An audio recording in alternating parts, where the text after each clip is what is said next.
You are listening to the continuation of the story. You can listen to the previous part via the link in the description below this video. Happy listening. Tom, 6 months later. So, Tom, tell me, how do you like the job? Mr. Danvers folded his hands and leaned forward slightly, his gaze focused but friendly. I sat opposite, trying to remain confident but calm. It's okay, Mr. Danvers. The staff is friendly, and I learned a lot. It was a little difficult to get used to the system at first, but overall I think it's going well, I replied, trying not to overconfident, although in fact I knew that I was doing a great job. Mr. Danvers nodded, not looking up from the papers laid out in front of him. He seemed to be skimming through reports and some internal documents relating to my probation. It seemed to me that there was satisfaction in this nod. We both understood that the last 6 months had been a test for me, but I knew that I had passed them with honor. Okay. I've heard good things about you. You pick up on everything quickly, and all your colleagues confirm that it's a pleasure to work with you, he added with a slight smile. Well, I won't delay talking. As you know, this is your final grade upon completion of the 6-month probationary period. I think there is no intrigue about your future with us. I nodded modestly, keeping my expression calm. In fact, I knew I was doing even better than expected. The job here was almost the same as my previous one, and I felt at ease. The only difference was that they paid significantly less here. But I saw this as a temporary circumstance. As soon as I gained a foothold in this place, the situation should change. The most pleasant thing about this whole meeting was that it symbolized the end of my probationary period. With this came not only stability, but also a small increase in salary, which would not be superfluous for our family. Now I was happy with my position, and the understanding that I was securely settled made this job even more attractive. I would like my good fortune and success at work to extend to my personal life, so that positive changes would affect Kara's and my marriage. But alas, this was not the case. On the contrary, it seemed that everything was only getting worse. This feeling that every day Kara and I were growing more and more distant haunted me, and I could not find a way to return to the previous closeness. I don't even know how to describe our marriage now. We began to quarrel much less than before.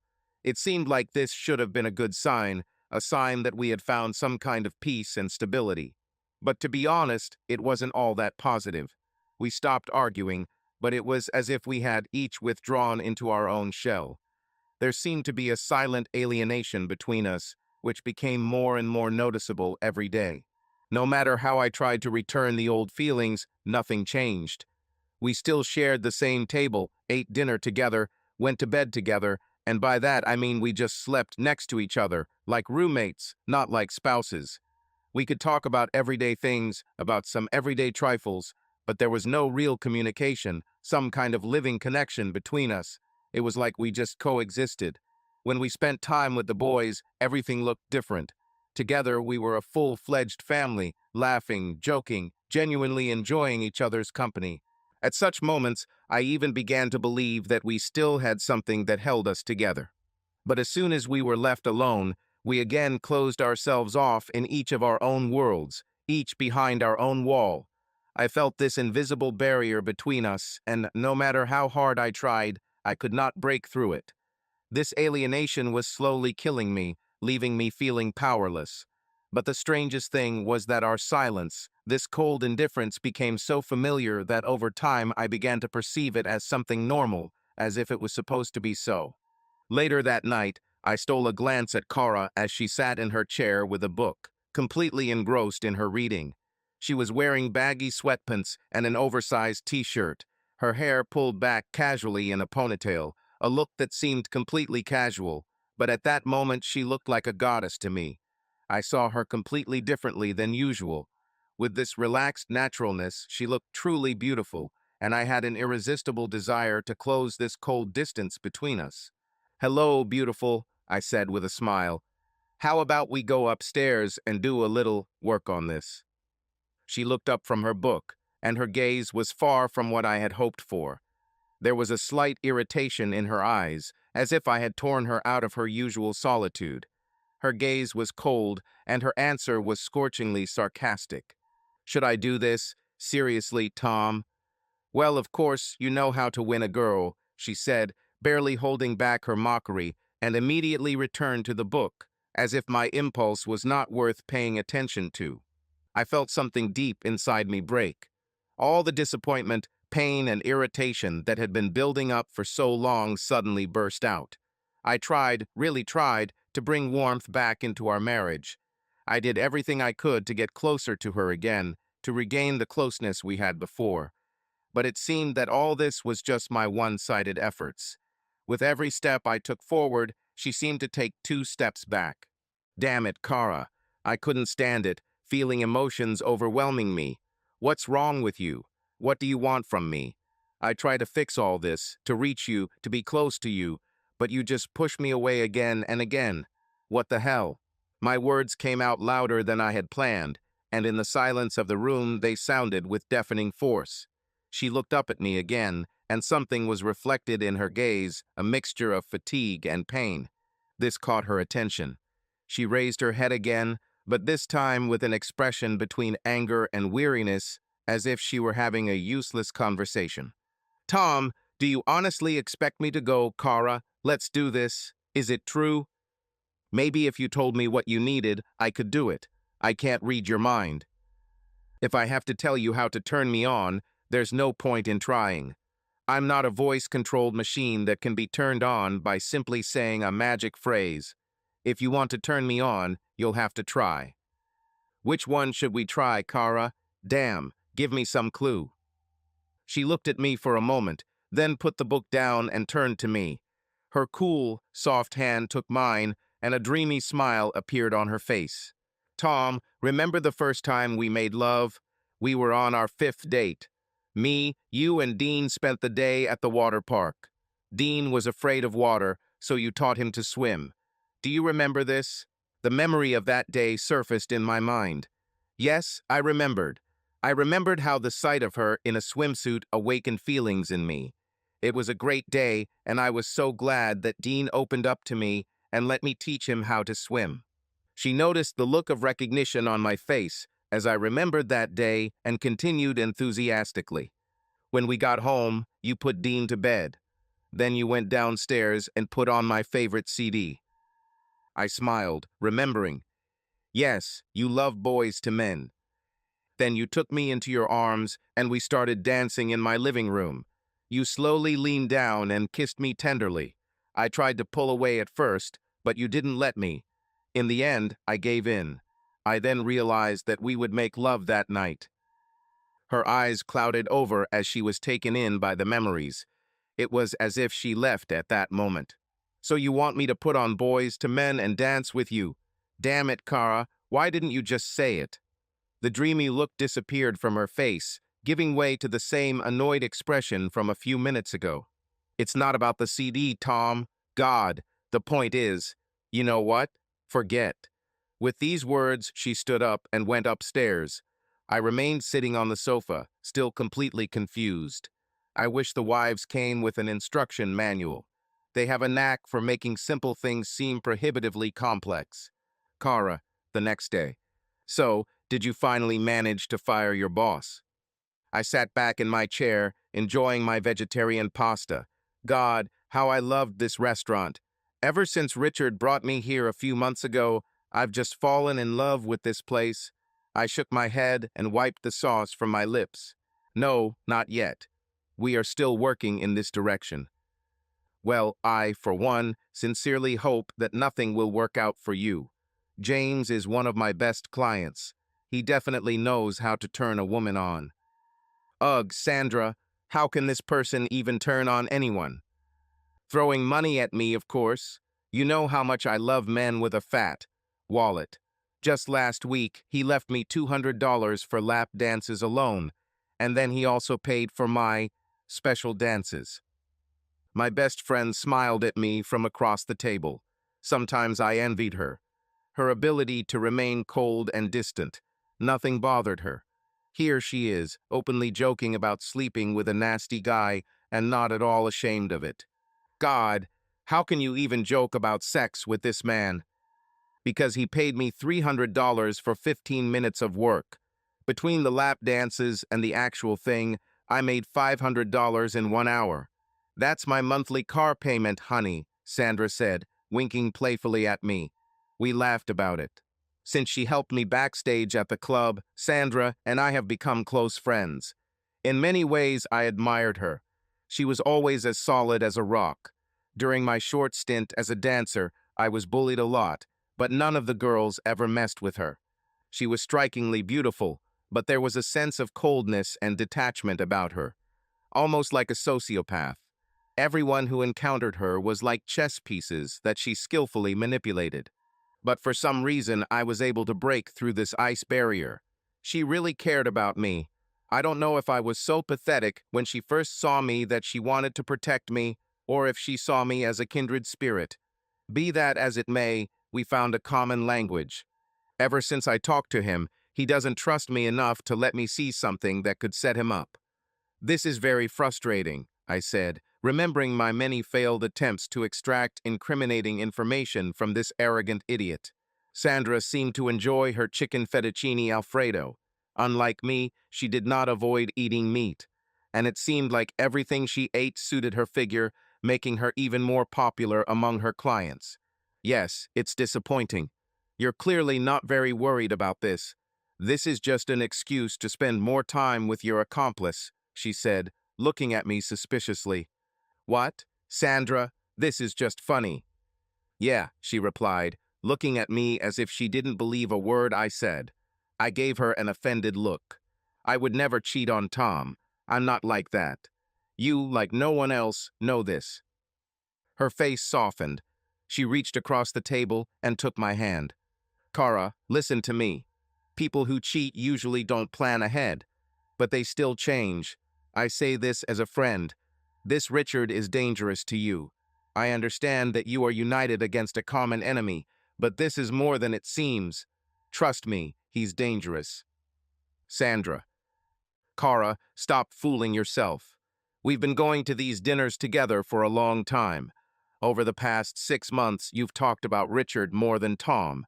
Admit it to yourself. You are passionate about him. Be honest with yourself. I thought for a moment and looked at myself through her eyes. There was no doubt in her penetrating gaze. Yes, I was fascinated by Richard. Okay, let's say you're right. Maybe I'm a little infatuated with him. But this does not mean at all that I am going to cheat on him. I love my husband. I'm not a cheater. She shook her head without waiting for the end of my sentence. Have you forgotten about that incident? She asked, making quotation marks with her fingers when she said, that incident. I almost threw a knife at her. We agreed never to mention it again. I hissed through clenched teeth. She raised her hands in surrender and moved away from the topic. Fine, but if you don't think about it, you're meeting a man you really like for lunch twice a week. You don't talk about these meetings to your husband and don't even plan to do so. You discuss things with Richard that you don't discuss with your husband. I'm sorry, Kara, but from the outside it looks like the behavior of a woman who is cheating. I sat gloomily and pulled my hand away from hers. We ate in silence, each of us lost in our own thoughts. I would never cheat on Tom. How could she even think that? Sandra broke the silence. Kara, I'm sorry. Okay, I just don't want you to get hurt. I looked at her angrily, but then softened. She was just trying to be a good friend. If I were her, I would probably do the same. I understand you, Sandra. Okay, I got it. But what should I do? There's nothing between Richard and me. There is no reason to stop our meetings, at least until we get rid of this freak.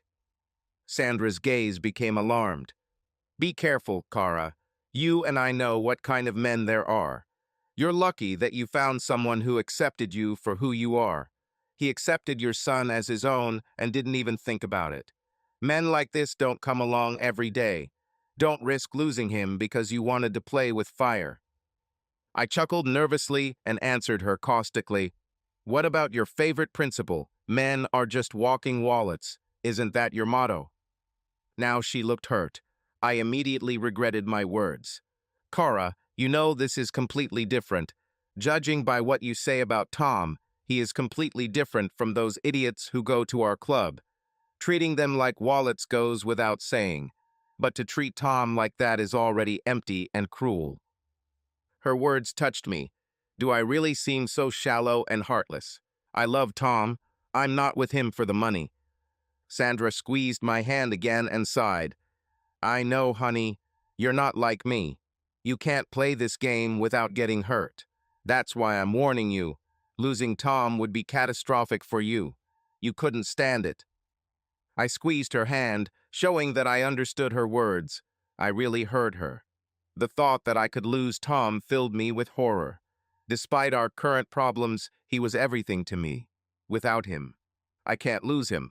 I will not lose him. Maybe Sandra is right. Perhaps Richard is a distraction that could cause me problems in the future. I made a mental promise to myself to be careful around him. As soon as I returned to the office, my phone notified me of a new message.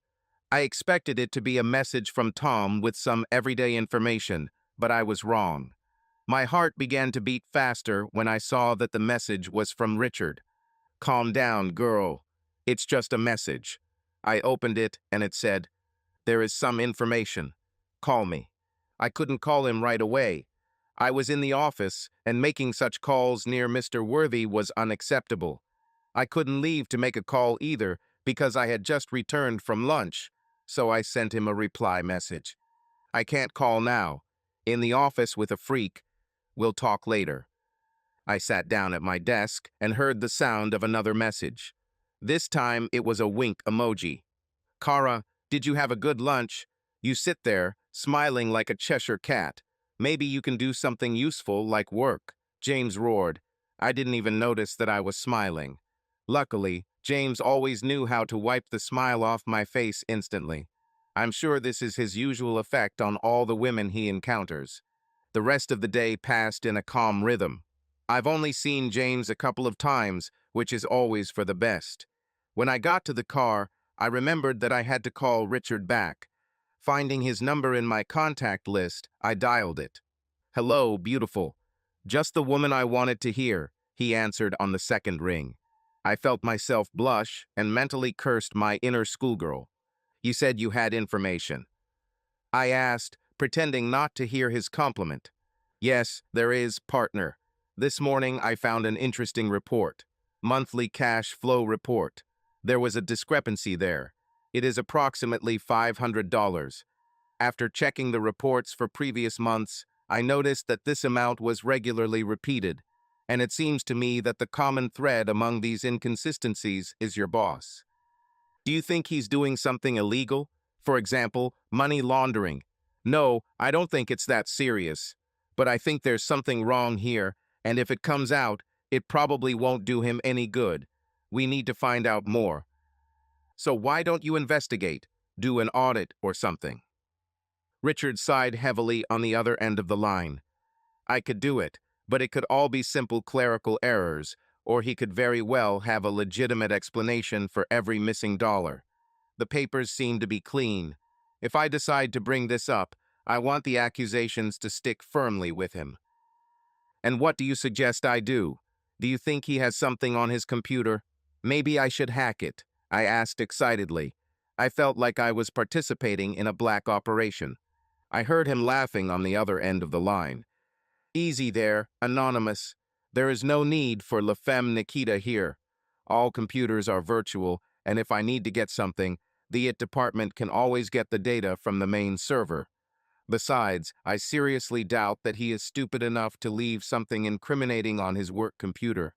I think someone is covering his tracks. So what do you want from me? Well, if there really is something dirty with this money, then someone must help him cover his tracks. Lately, I've noticed that James is particularly friendly with one of the accountants. This guy is always hanging around him like a puppy. You mean Norman? Bingo. It was logical. Norman is one of James' lunch buddies. He is one of those people who pleases him and tries to please him.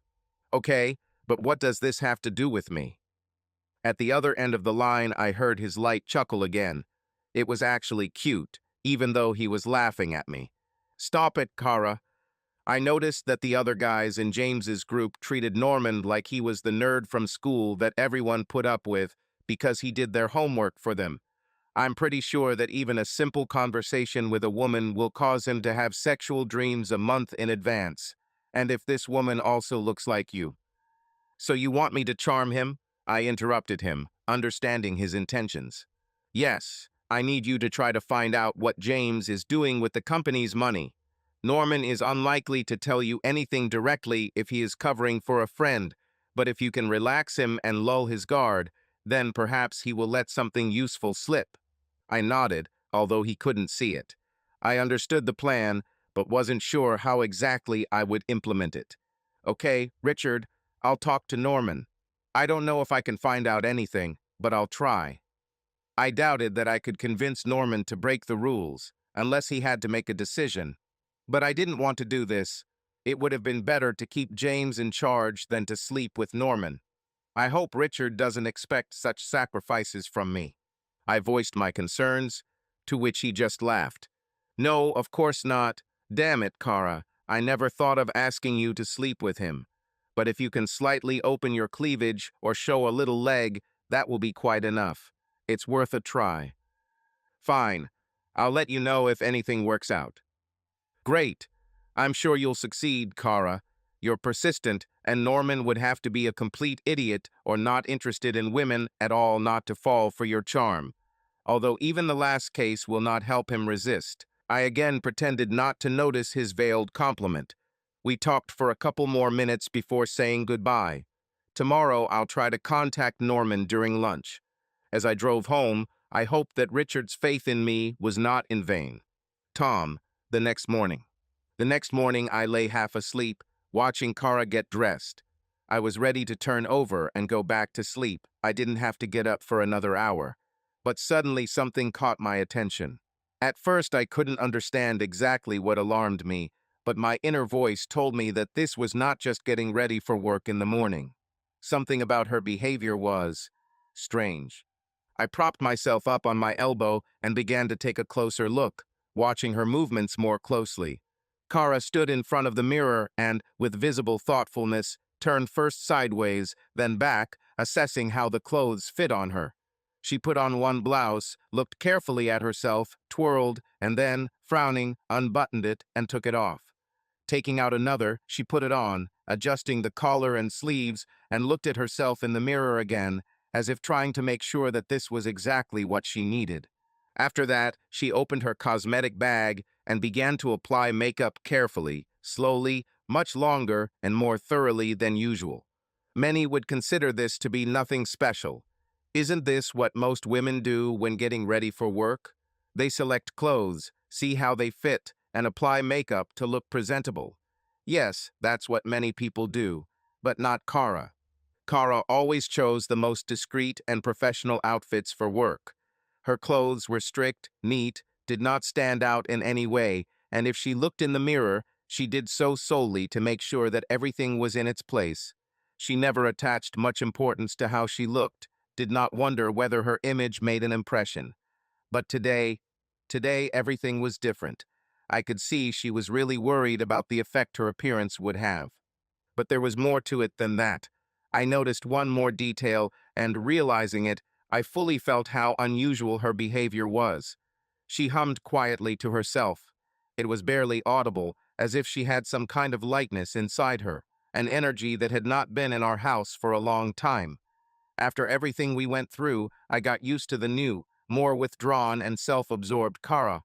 The Kara I'd been living with for the last few months didn't exude such cheerfulness, and certainly didn't show much joy about her work. She perceived it as a necessity, as a duty that had to be fulfilled. But now I saw her eyes glow with something like anticipation. I decided not to reveal my thoughts and observations, not to show signs that I was awake, not to express my suspicions out loud. He simply lay there, trying to appear asleep, and continued to watch her morning preparations, wondering what could have changed her mood so dramatically. When she was finally satisfied with her appearance, she picked up her purse and left the room. No kiss goodbye. Nothing. It was as if I wasn't there at all.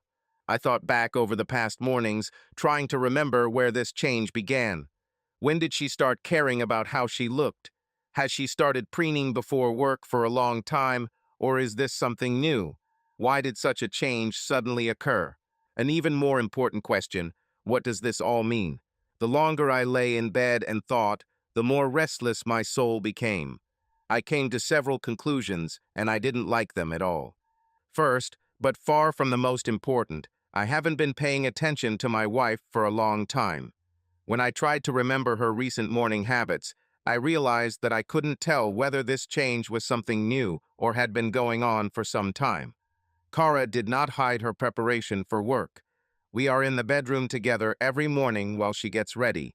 She comes back in the evening wearing the same clothes, and yet I can't even remember what she wore yesterday. The second conclusion raised even more questions. There was something unusual in her behavior in addition to her new concern for appearance. I might not pay attention to her morning ritual of choosing clothes, but I noticed her moods. She seemed distant lately, and although we hardly fought, it wasn't because we were getting closer, but because she just didn't seem to care. But this morning, it was as if some kind of spark had awakened in her. Where did this spark come from? Nothing has changed between us. We went to work, returned home, had dinner, slept, and everything started again the next day. I glanced at the digital clock next to my bed and realized that I had spent too long in bed, thinking. It was time to get up and get ready for work, as well as get Sam dressed, because his mom was going to take him to kindergarten soon. I was on autopilot for the rest of the morning as my thoughts were elsewhere. For some reason, I couldn't shake the uneasy feeling. However, when I got to work, I focused on business and put thoughts about family life in the background. I didn't think about it all day until I got into the car and headed back home. But she was not at home, although she was supposed to return from work an hour before me. Dean was sitting on the couch watching TV when I walked in. "Hey, son, have you seen Mom?" He shook his head. "She's probably still at work, Dad. Shouldn't she have come back?" I shrugged, trying not to show him my concern. Dean is very observant, and I didn't want him to suspect anything. Apparently, she had to stay late. Has Grandma brought Sam yet? I noticed how he winced at the word grandmother. He never called her that. I didn't blame him. My mother did not show him an ounce of warmth or care. She adored Sam as the grandson she had always dreamed of, but she barely noticed Dean. I had to suppress the wave of bitterness I felt towards my mother. He shook his head again and went back to watching TV. "Okay, I'll order a couple of pizzas. Would sausage and pepperoni be okay, son?" I heard her car in the driveway about half an hour later. She probably met the pizza delivery guy outside because she entered the house with boxes. When she came in, I barely recognized her. She walked up to me as if we hadn't seen each other for a month and greeted me with a warm kiss. I was so surprised that I almost didn't answer it. "Hello," she said, pulling away. I probably looked like a fish out of water at that moment. We haven't had something like this in our house for a long time. Hi, dear." I looked at her in bewilderment. I caught a slight taste of alcohol on her lips. She just smiled and headed to the kitchen for a slice of pizza. "You ordered pizza, honey. Great, I'm terribly hungry." I probably should have been happy about this reception. Isn't a man dying of thirst happy when he is given water? But to me, it seemed more like a mirage than a refreshing oasis. During dinner with our boys, I decided to ask her a few questions that would seem innocent and casual, but also direct enough to elicit a reaction. In front of the children, Kara would not have been able to respond sharply or avoid the conversation. "How was your day at work, honey? You are in a very good mood today. Did something good happen?" She seemed to be trying to hide her smile, as if she didn't want me to see her. Then, with feigned calm and ease, she replied, "No, nothing special. My boss will probably be investigated for misuse of company funds and will probably be fired. Otherwise, it's a normal day." Something was wrong about this, as well as everything else. I didn't need some kind of magic pill to understand that something was obviously fishy here. Her words about firing her boss sounded implausible. If my memory serves me right, this is the same boss who harassed her, because of whom she then quit and then was forced to humiliatingly ask him to take her back. The fact that she was deliberately trying to downplay the news that he might be fired was alarming. After all, this is juicy news. No one could resist telling their spouse about this. She must have been eager to share such information. The whole story must have been on her tongue. The only reason she tried to appear indifferent could only be because she had something to hide. The only conclusion I could come to was that she was somehow involved in his eventual dismissal. But this gave rise to a new question. Even if she's really involved, why would she hide it from me? There was something fishy about this situation. So I decided to dig deeper. Your boss was caught misusing funds. Wow. Is this the same boss who harassed you and got you fired? She tensed for a moment and then shrugged and replied casually, "Yes, but that was a long time ago. Since then, he hasn't tried anything else." HM. Do you know what he did with the money? How was he caught? Well, tell me, this is sensational news. It's not every day that your boss gets caught committing financial fraud. You talk about it like it's not important, I countered, trying to sound like just a nosy husband. I don't know anything, honey. I try not to get involved in office gossip. I just go to work, do my duties, and come home. It's all pretty boring. How was your day, dear? You didn't say anything. The abrupt change of topic and her tone made it clear to me that I would learn nothing more from this conversation, so I decided to stop insisting. But there was no chance that I would just leave it like that. One way or another, I'll find out what's going on here. Kara, same morning. I don't have any clothes to look sexy. Have I always gone to work as if I was going to deliver Bibles and tell people about the good news? How can I win over a man and get him to spill his secrets when I look like a 60-year-old librarian? I sighed in irritation, going through my things. I usually didn't care what I looked like at work. The less sexy I look, the more professional they treat me. After a career where people only cared about my body, I wanted to be taken seriously. But today, I needed to step away from my usual reserved style and use all my feminine charms. If my plan with Richard was to work, I needed to direct Norman's attention in the right direction where logic and clarity left his thoughts. I understood perfectly well that there was a small game ahead in which every detail of appearance could become decisive. After much hesitation, I chose an outfit that was a little more revealing than what I usually wore to work. A little tight-fitting, emphasizing dignity, but still discreet enough not to stray from the bounds of decency. I wanted it to look professional, but with a slight hint of seductiveness. I spent the next 20 minutes in front of the mirror getting everything perfect. A little more makeup than usual, a few strands of hair straying from my strict ponytail, a drop of perfume. It was a slight departure from my usual style, but there was something new about it that had to play a role. Luckily, Tom was asleep and didn't see any of this. Otherwise, his inevitable questions would have been difficult for me, and explanations would have been inappropriate. Taking one last look at my reflection and making sure I had achieved the desired effect, I took a deep breath and went to work, ready to put my plan into action.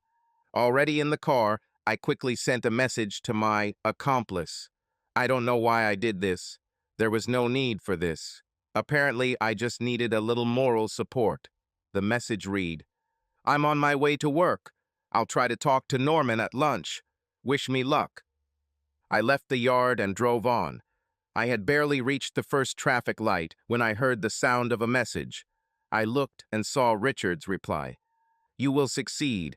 He would have to be either dead or blind not to succumb to your charm. Are you dressed up?" I should have stopped there. He managed to weave a compliment into normal conversation again. I tried not to make a big deal about it, like I always do, but Richard is a master at this. I replied, "I don't have anything sexual. I hope I can charm him without it."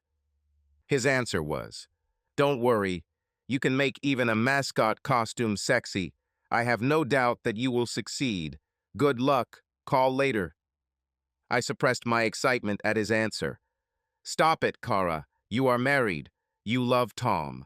Stop acting like a schoolgirl with a crush," I reminded myself. I drove to work with a smile, humming to myself. During the day, I noticed that my colleagues were looking at me. Everyone was used to the old, gray Kara, so it was a little awkward for me to catch appraising glances on myself. On the other hand, it reminded me of my mission. Mission. Sounds so mysterious, so exciting. I tried to find a reason to go to Norman. I needed some excuse to justify visiting him. Unfortunately, I had no work related to his department. All documents that were sent to the accounting department were carried by Richard. Instead of entrusting this to his secretary, he always delivered them himself. Where is the trust? So my only option was to improvise and hope for the best. Reliable, right? I decided to pretend that I needed his advice on personal financial matters. A rather weak excuse, but I had no other. As soon as I had the opportunity to leave for lunch, I took the elevator to the 10th floor. Accounting turned out to be completely different from what I had imagined. In my mind, it was a spacious office full of people in glasses and formal suits, raptly focused on their calculators and reports. I imagined them as real nerds, busy with calculations, with the pages constantly rustling and the quiet sound of fountain pens quickly writing numbers on paper. But the reality was much more prosaic and, frankly speaking, boring. The accounting floor looked exactly like mine.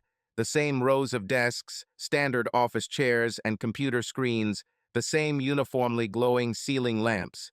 There was no special atmosphere or even a hint of the mysterious world of numbers that I imagined. Familiar sounds filled the space, sounds that I heard every day on my floor. The phone rang. The secretary quickly answered without looking up from the screen. The work routine went on as usual, and it seemed that there was not a hint of unusualness in the accounting department, which for some reason I expected to find here. I wandered through the corridors until I found Norman's office. Deep down, I hoped he wasn't there. But his voice, negotiating payment over the phone, convinced me otherwise. I took a deep breath to calm myself. Then I undid another button on the blouse and moved it slightly so that the lace of the bra was visible. I then tweaked the breasts to enhance the effect. When I heard him hang up, I knocked on the door. Norman? Hello, this is Kara from downstairs. I'd like to talk to you for a few minutes. Is that okay? Norman's eyes nearly popped out of his head. He looked a little confused, but he quickly collected himself and replied, of course. You can speak, Mrs. Winchester. I walked in and sat down opposite him. Crossing my legs, I noticed how his attention was focused on my movement. I don't know how much of my thighs he saw, but it seemed to catch his attention. I emphasized my posture by leaning back slightly and taking a deep breath. My breast stood out clearly under the thin fabric of my blouse. I smiled, pretending not to notice how he was looking at me. I have a question for you, Norman. Normally, I wouldn't go this far, but you're the smartest person I know. This compliment seemed to hurt him greatly. It seems that the blood did not rush to his head. He swallowed hard and seemed to feel slightly uncomfortable. I noticed that his gaze did not leave my legs and chest. This gave me confidence that I could manipulate James' dog. Okay, Kara, I'll see if I can help you. Listen, Norman, but you have to promise that everything we talk about will remain between us, I said, and he nodded immediately. I decided to take a chance and hint at the rumors about me and James that I was sure Norman had already discussed with him. I wanted him to have certain images when he thought of me.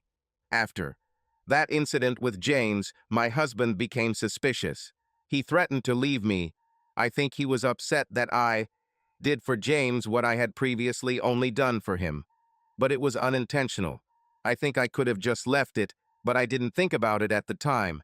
You always remember everything when it's too late, don't you, Norman?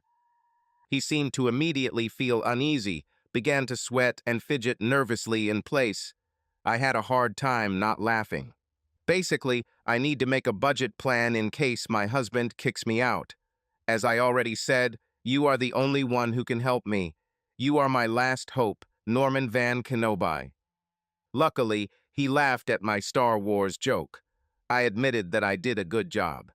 Can you help me, Norman? I asked, and he nodded again, completely immersed in the conversation. The first stage has been completed. My plan was simple, to divert his attention and ease his suspicions. Now it was necessary to make him talk, because the more people talk, the easier it becomes for them. During our time together, I intended to subtly ask questions about James' activities.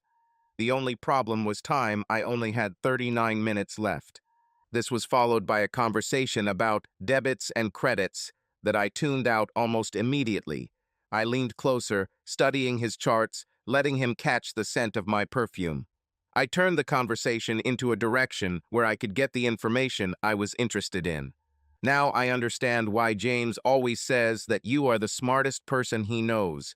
I bet his budget is a lot more complex than mine. Like a clever fish, he swallowed the bait. Oh yes, between you and me, keeping his numbers in order is no easy task. In what sense? Isn't this the same as with my budget? Debit and credit are the same everywhere, aren't they? He chuckled at the naivety of my question. Well, under normal circumstances, yes, but with James, I often have to use imagination to make it look right. Here, look. He then opened up his accounting software and began showing details, explaining how he adjusted James' expenses. Although there was no direct evidence, I understood that Mr. Worthy would have lost his position long ago if it were not for Norman. And then I noticed something. Last Friday's cash withdrawal was $499. I remembered a conversation with Sandra when she said that James had recently spent $500 on her dancing and other things. These two things couldn't be just a coincidence. I took a closer look at the note. Miscellaneous expenses, meeting with a potential client. As his secretary, I made all of his schedules and appointments, but nothing was scheduled on Friday. Richard said this was a regular pattern. I needed to look at the previous month's reports to confirm this. Wow, Norman, it's so exciting. Show me last month's report, I whispered, leaning towards his ear, pretending to have a seductive voice. Norman quickly opened a few more files and showed me everything I wanted to see. The pattern became obvious to me. Every month, the amount written off from the cash register was around $500. I couldn't help but admire this trick. The company's policy regarding the use of petty cash by senior managers did not require detailed verification of amounts less than $500, especially if it concerns something that is difficult to verify, like a meeting with a client. Even if the client did not show up, no one asked unnecessary questions because this could be a missed opportunity. On top of that, he had Norman to make these transactions look legal. No one would question both James and the accountant. After I made this discovery, I quickly thanked Norman for his help and left him with unfulfilled expectations. On the way back to my floor, I dialed Sandra's number, hoping she would answer. Hi, Cara. I was just thinking about you. What happened? Hi, Sandy. I think I have a thing for James, but that goes for you too. You said he spent about $500 on you last Friday, right? Yes. And what? Does he do this often? Yes, he is one of my regular customers. He always comes to see me, but about once a month, he needs his special lap dance. On nights like this, he leaves about $500. Does he ever bring anyone with him? For example, business clients? The other end of the phone went quiet as she thought. No, I don't think so, unless you count this strange accountant whom he sometimes brings with him. Weird accountant. Now things were becoming clearer. Do you remember his name, Sandy? She thought for another minute. Norman. Exactly. What's going on, honey? I could hardly contain my joy. I just wanted to jump in the elevator with happiness. Sandy, I adore you. Thank you, thank you, thank you. I promise I'll tell you everything later. I need to run. When the elevator doors opened on my floor, I was already beaming with a smile.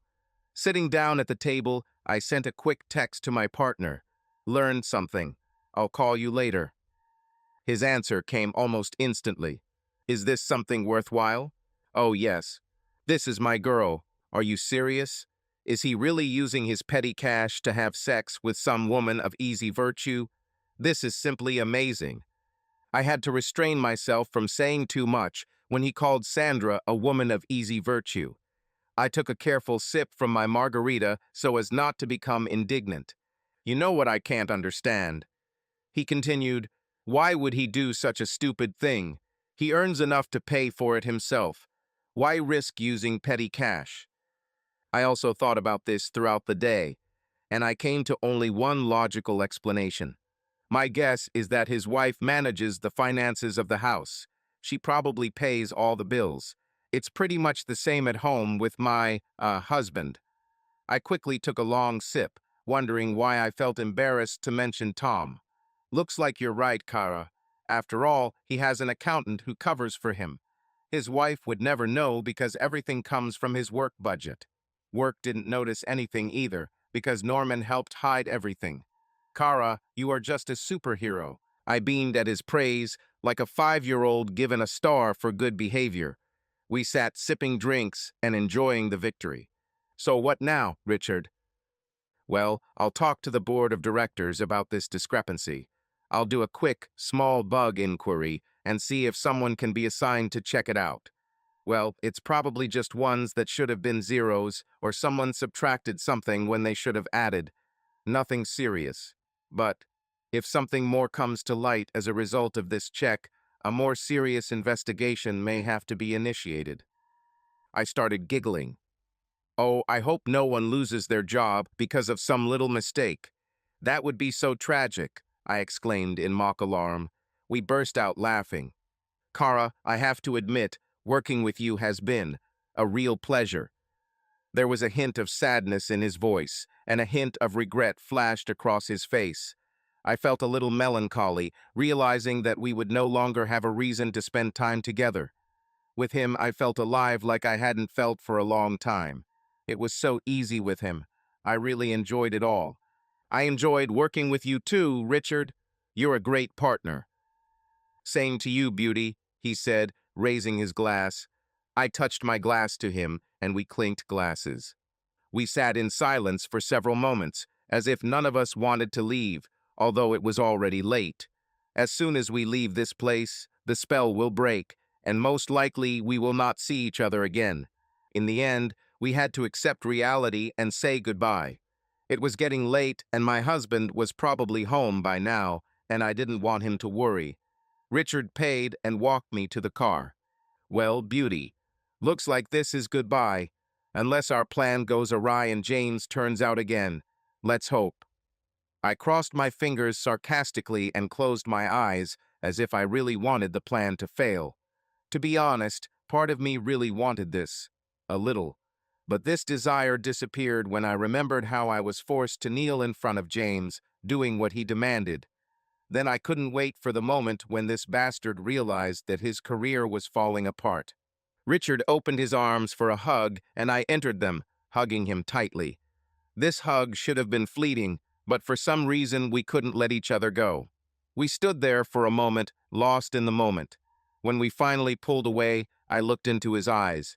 I don't know who reached out to whom first, but before I knew it, we started kissing. Wow, he said when we finally pulled away. I couldn't agree more. Wow, really. At that moment, the realization of what I had done washed over me. Standing in front of Richard and looking into his eyes, I suddenly saw my husband's face in front of me. I was a married woman, and now, standing here, I was hugging and kissing a man who was not my husband. Oh my God, I have to go, Richard. With these words, I pushed him away and quickly got into the car. I heard him call out to me as I pulled out of the parking lot, but I didn't look back. The only thing I wanted was to get away from Richard as soon as possible. On the way home, I scolded myself. I was horrified that I had allowed myself to get so carried away. Sandra tried to warn me. She said to be careful, but I didn't listen to her. Stupid Kara, stupid, but this kiss was so good. When I returned home, I looked at myself in the mirror. A woman who just 20 minutes ago was kissing another man. I tried to push away these thoughts, took a deep breath, and put a determined smile on my face. A new goal arose in my soul, and its implementation began right now, from this evening. Tom needed to see the Kara he once fell in love with, happy, energetic, full of life. I wanted to go back to being the wife he married 6 years ago, the woman with whom he had dreams and plans, who supported him and whom he supported. I decided that I could get back the life we had before. We had a good time together for so long before all these troubles and problems that overwhelmed us like an endless storm. We were happy, we had common dreams and true intimacy. I understood that I couldn't simply erase the last years, but I wanted to try to restore everything that connected us before. I desperately wanted to find the happy couple we were and leave all this negativity behind. I went into the house and saw my family, my husband and my boys. I had a lump in my throat with the desire to burst into tears. "Hi, darling," I said cheerfully, walking up and kissing my husband. I tried to push away thoughts about the kiss that had happened and not compare them. I decided that I would leave this day behind and never think about it again. "I'm home," Tom says. I lay on the bed, enjoying the sweet feeling after the best sex of my life. Kara was lying next to her. "Well, that was energetic," I said, trying to catch my breath. She laughed and ran her hand over my stomach. "Well, you did it, tough guy. We've needed this for a long time. Did you like Kara?"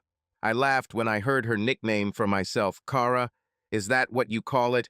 You seem to think too highly of yourself." "Well, I don't see you complaining." "It's because I don't have the energy to complain. You've completely exhausted me. When I get my powers back, we'll discuss what to call your alter ego." "Well, I guess I can avoid this conversation by just continuing to bore you." "Perfect plan, baby. Stick to it." The sex was amazing, but the alarm bells in my head continued. Rather, on the contrary, they began to sound even louder. Kara behaved completely differently. It was as if she had returned to a time when we were truly happy. But it all seemed somehow strange, almost deliberate. It was as if she was doing all this on purpose, playing a role and not behaving naturally. Her joyful singing and animated behavior when she returned home looked completely out of place. They did not coincide with the image of Kara that I had become accustomed to lately. Lately she had been silent and withdrawn, but today her whole behavior was different. She seemed to radiate energy, smiled, joked, and seemed to be trying to create an atmosphere of lightness and carefreeness. Even in the morning, I noticed how long she stood in front of the mirror, paying much more attention to her appearance than usual, and this also surprised me. And then, when she went to bed, her behavior completely amazed me. She didn't just lie down next to me, but literally attacked me with such passion that I barely had time to realize what was happening. Even in the best moments of our marriage, when there was a spark between us, Kara had never shown such persistence and such open passion. But tonight everything was different. There were no gentle whispers, no usual hints, just direct, uncontrollable desire, as if nothing else mattered. Or was it just my imagination? I lay in the dark, trying to understand what had happened, and I couldn't shake the feeling that it wasn't her, or at least not the Kara I knew. I knew I should have been happy about her sudden change. After all, we hadn't felt this close in a long time, and the sex was amazing. But despite all this, I could not get rid of the depressing thought that there was always some reason hidden behind a sudden change in behavior. People rarely change their habits, their attitude towards life, and towards others like this without reason. Usually such changes do not happen without reason, unless the person suffers from bipolar disorder or other serious mental disorder. And the more I thought about it, the more I saw something strange in all of this, something that didn't fit in with her usual behavior. These thoughts haunted me while I lay in bed, feeling as if something hidden, elusive was slipping behind every gesture, behind every word. It seemed that behind her smile and joy, there was something more that she did not show. What could have caused such a change in her? Why did she suddenly become like she is today? And why do I still have this feeling of anxiety, despite the fact that it seemed like everything was finally going to get better? I lay in the dark, looking at the ceiling and trying to understand what was happening. "What happened to you, Kara?" She almost acted like, damn it, she acted like my father. My father was the youth pastor at our church, the head youth pastor, to be precise. He was in charge of all programs for children, teenagers, and young adults in the parish called Living Water.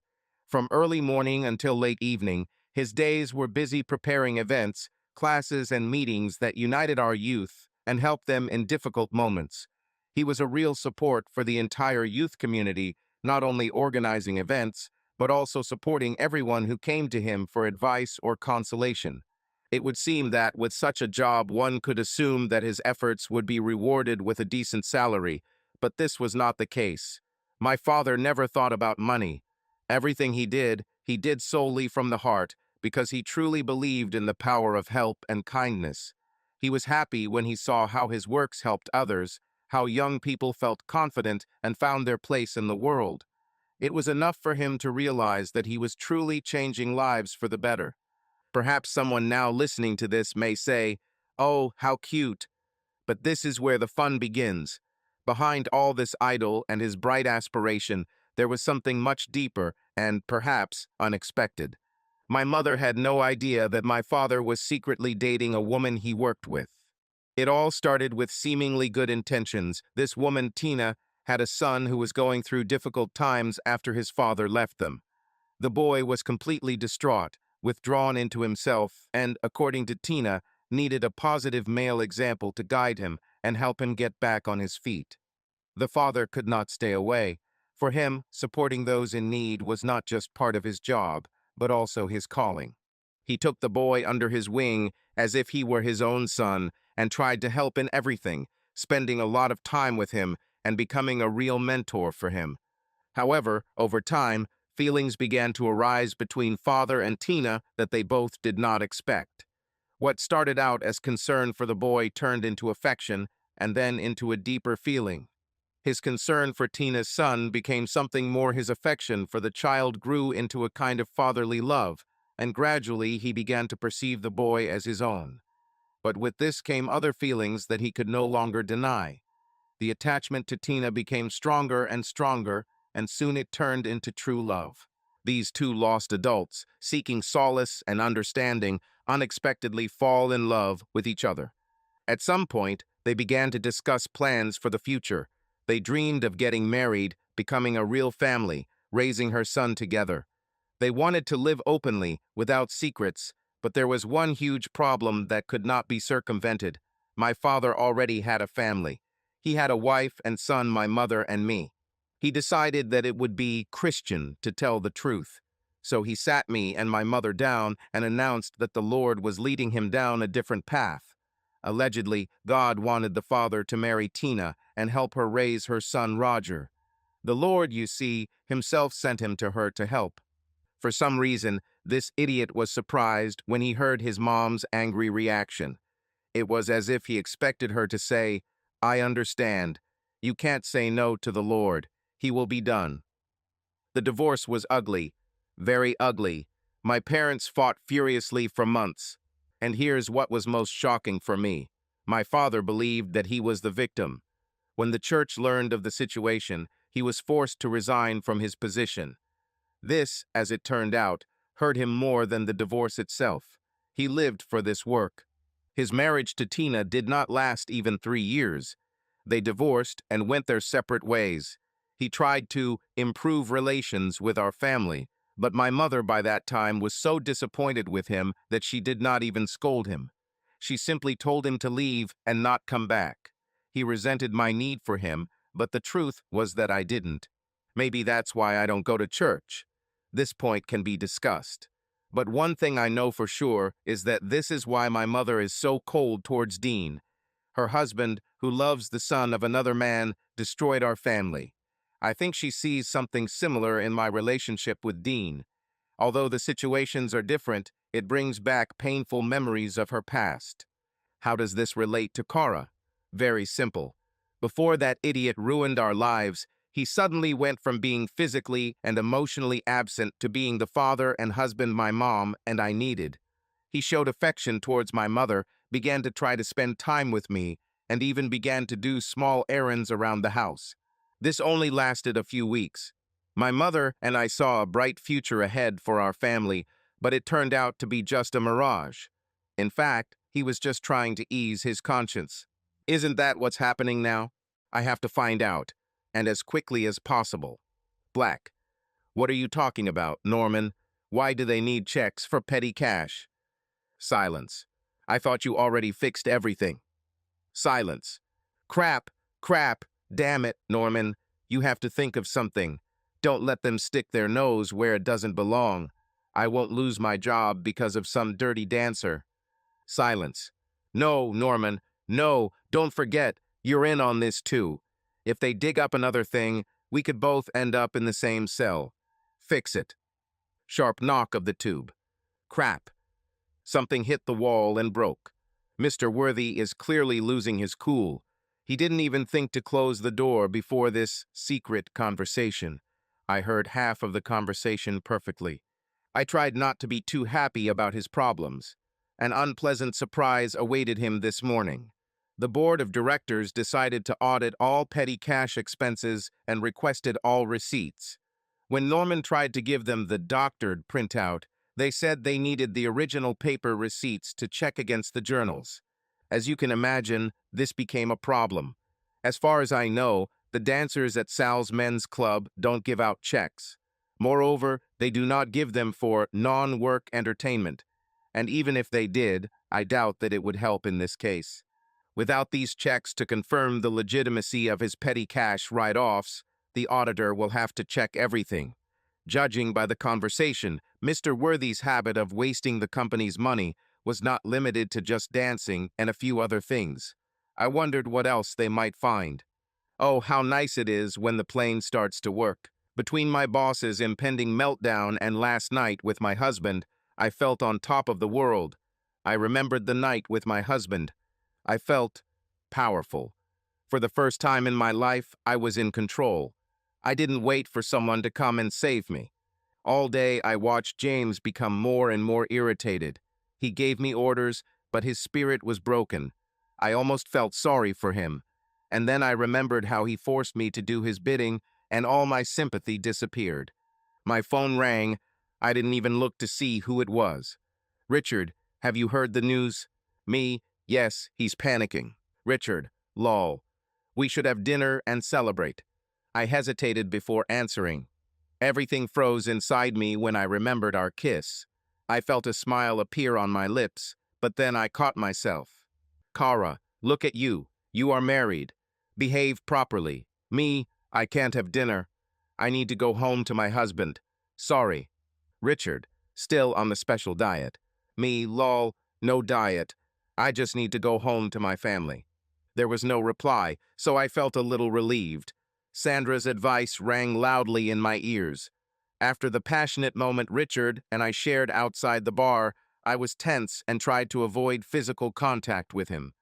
His text messages sent me into a dreamy schoolgirl state. I knew I wouldn't be able to maintain my resolve in real face-to-face interactions. The rest of the day was more interesting than reality TV.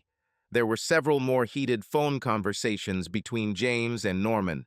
Unfortunately for me, James made sure to close the door, so I didn't hear anything. But for most of his tantrums, I got a front row seat. Finally, the day ended and I finished my work. James was still in his office when I got ready to leave, so I knocked softly on his door to let him know I was leaving. Mr. Worthy, just letting you know that I'm done for today. Is there anything you need me to do before I leave? I asked as sweetly and innocently as I could. His bloodshot eyes met mine, and I swear it looked like he was crying. His face was the expression of a tormented soul. I couldn't help but feel sorry for this man I hated. No, Kara, good evening. As I turned to leave, I heard his voice speak to me again. Sweet. Yes, Mr. Worthy. I just wanted to tell you that you are a very good secretary. You are reliable and very efficient. I didn't treat you well, but you always maintained your professionalism. Even when I wasn't that professional, I just wanted to tell you that I'm sorry for the way I treated you. You don't deserve this. Thanks for this, James. It means a lot. See you tomorrow. I really meant it. On the way to the car, I found myself wanting to work for this Mr. Worthy and not for the idiot I worked for. Things could have gone completely differently. This was not the only surprise I received that night. When I got to the car, my heart almost stopped when I saw what was waiting for me. Richard was sitting on the hood of my car. "Oh shit, Kara, calm down. You know that counts as stalking, right? I could arrest you." I joked weakly as I approached him. He grinned and stood towards me. "Only if you call the police." He stood next to me, and I felt like I was losing consciousness. His cologne was intoxicating. His eyes pierced mine and went straight to my stomach. "Mr. Mueller, it's time to go home. My husband." "Kara," he cut me off. "Is it because of that kiss?" My silence answered the question for me. I didn't trust myself to speak. He smiled a knowing smile and grabbed both of my hands. "You can't deny that there is something between us. I feel it too. But, Mr. Mueller, we cannot do this. We're both married." I avoided calling him Richard. I lost myself in close proximity to him and tried to find some emotional distance by using his last name instead of his first name. "I know that you are married. Me too. But now I don't care." With these words, he leaned in for a kiss. Eventually, my resolve weakened to the point where it became non-existent and I kissed back. This time, things didn't stop. He then opened the back door of my car. We had sex. That's when reality began. "Oh my God, Kara, what have you done? What have you done?" To be continued. Subscribe to the channel and click on the bell so you don't miss the next part of this story. She will be there very soon. The link to the sequel will be in the description of this video below. Subscribe to our channel so that your love doesn't cheat on you, and go ahead and listen to the next story, because this story is nothing compared to the next one. If you're under 18, don't even think. Click to the next one. Click to the next one. Click to the next one. Click to